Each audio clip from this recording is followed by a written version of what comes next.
Praise lord. యేసు ప్రభు నామములో మీ అందరికీ శాంతి సమాధాన కలుగును గాక. ఓ మిత్రమా, ఈ రోజు ఒక మంచి టాపిక్ చెప్పాలని నేను ఆశపడుతున్నా.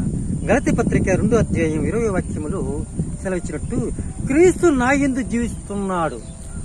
అవునండి, యేసు ప్రభు దేవుడు నమ్ముకున్న వాళ్ళు, మరి దేవుడు పూజించే వాళ్ళు తప్పకుండా క్రీస్తు వాళ్ళు ఉంటాడు.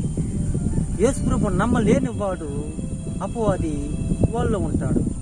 ఒకసారి థామస్ అల్వా ఎడిషన్ అతని బలుపు కనిపెట్టిన వ్యక్తి అన్నమాట.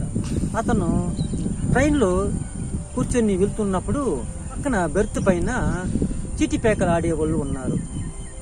సార్, మాతో పాటు పేకాట ఆడండి, ఒక మనిషి తక్కువ ఉండారు అని అన్నప్పుడు, బాబు నా చేతులు ఖాళీగా లేదు అని అన్నాడు. వాళ్ళు ఆశ్చర్యపడ్డారు. సార్, మీ చేతులు ఖాళీగా ఉంది కదా, మాతో ఏకీపించి మరి మా చీటి పేక ఆడవచ్చు కదా అని అన్నారు.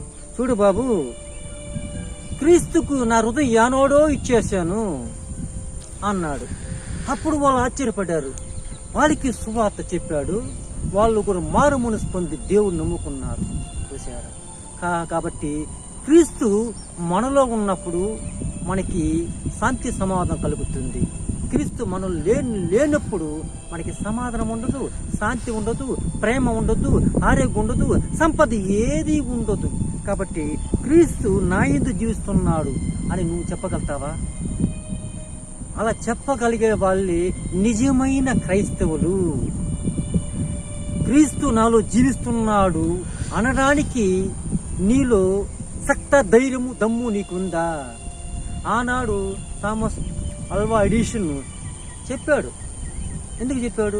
నా చేతులు ఖాళీగా లేదు, నా శరీరము యావత్తు దేవుడికి సమర్పించాను అన్నాడు. ప్రియ సోదరి సోదరుడా, ఈ జీవితం అంతా దేవుడికి సమర్పించావా?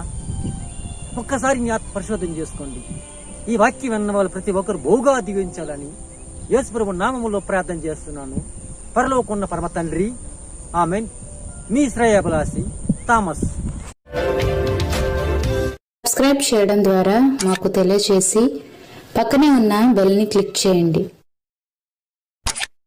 లైక్ చేసి అనేకులకు షేర్ చేయండి.